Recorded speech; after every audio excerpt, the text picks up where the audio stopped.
Hello and welcome to Painting with Stephen episode 9. Good morning, afternoon or evening depending on where you're watching this, and let's get right into it. So, sorry this is a day late. There's been family complications plus Mother's Day and all sorts of other stuff, but the video is here. I actually had it ready yesterday, but I just couldn't actually properly upload it, so it's here today. Now, let me just tell you quickly what I've done here.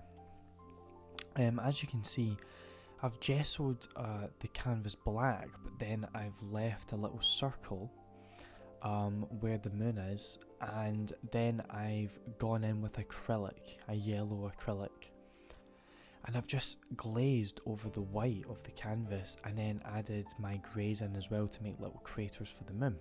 Now,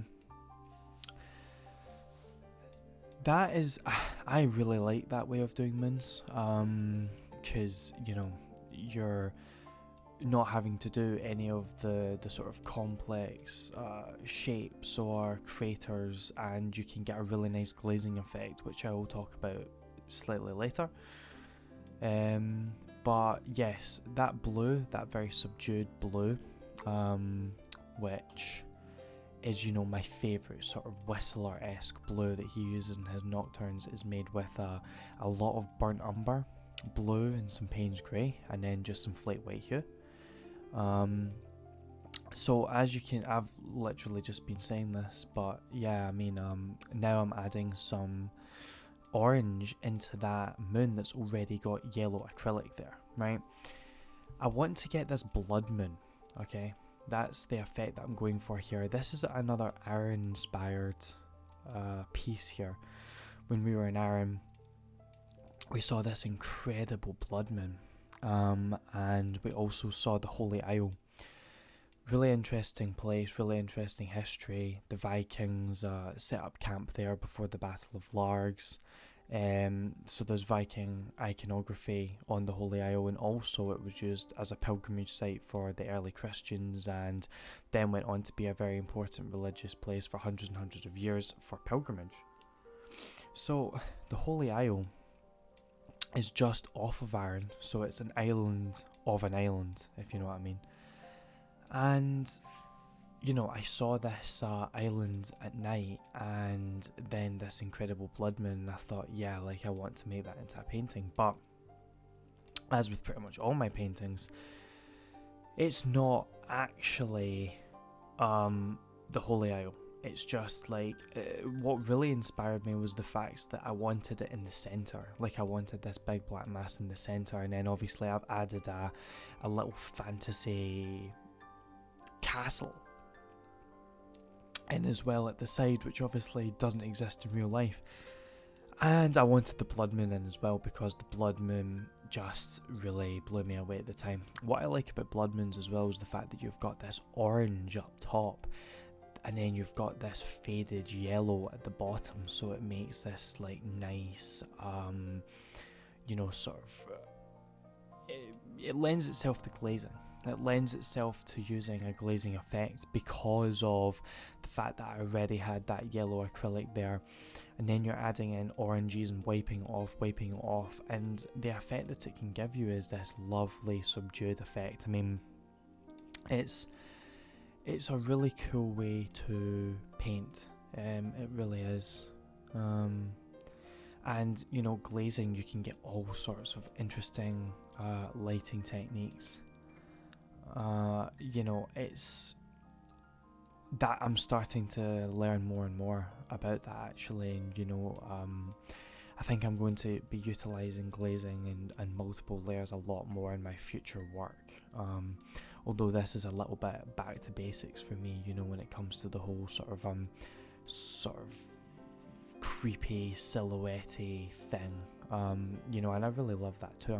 Obviously, you know, painting and all art, music, literature, whatever it is a combination of taking things that excite you, taking things that inspire you, taking things that, you know, you've learned, and combining them until, you know, you produce something that can really make you feel and make the others around you feel. Sharpen emotion to a point and, you know, stab it into the viewer.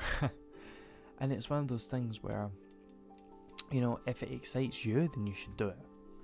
I've always sort of been a big believer in that you shouldn't make art for other people explicitly, you should make art for yourself. If you enjoy the concept of it, then good, that will probably mean that someone else will too. Now, as you can see, I'm adding in these orange, yellowy light sources. This is again, like, usually when I did nocturnes, I do like, you know, little balls of light, you know, like I'm doing right now, and I enjoyed that. But this time I was like, oh, what happens if there's someone in this castle ruin, or this mysterious building? You know, there's a little campfire outside, you know, there's a little light inside, you know, as if there's been you know, some form of life, you know, that have, you know, like they're exploring the castle, or, you know, they're having some sort of weird ritual in there. And that's what really, you know, got me going with that. I wanted someone to be inside the castle, and I wanted there to be a light source in the castle. My cat Daisy came in and started moving the easel while I was trying to work, so you can actually see her like footering around at the bottom of the easel, but you know, it managed to stay relatively in shot, which is good. She didn't sabotage the the camera work too much. But yeah, another thing that I really sort of enjoyed about this is the fact that, you know, there's obviously some sort of bridge going into the island itself. Like, who knows whether there's actually like people inside the island, like living in the rocks, like, you know, cave houses, you know, who knows if like actually they've hollowed out a part of this, you know, like massive landmass, and that's actually a part of the fortress itself. Like, I wanted to get this sort of archway in, so that some of the light, some of that blue, subdued blue, was poking through the archway. That's what I really wanted to get in. That's why I added that in. Obviously the building is entirely of creation, or of my creation, as is the island. You know, the island is just a sort of randomly constructed island shape, you know. But I like that. I really like that. And then obviously I've added two little light sources, one in a subdued red and one white, at the very bottom of the island, as if there's some little encampment there, or some sort of, you know, maybe like abandoned factory, or a live factory, or dwelling, or something. And, you know, then it got me thinking about, you know, like some sort of secret facility, you know, like there could be some sort of facility there that's, you know, like, you know, doing all sorts of weird scientific work, and, you know, like there's some bizarre, like, you know, like ritual going on with the blood moon. That's why this painting is going to be entitled Bloodmoon Ritual. I have absolutely no idea what's going on the island, but I know that there's people there, and they're doing all sorts of interesting stuff on the island. They're obviously using this abandoned fortress in some way. And then there's just these little indications, these little hints at life also on other parts of the island. So yeah, I like painting fantasy paintings for this reason.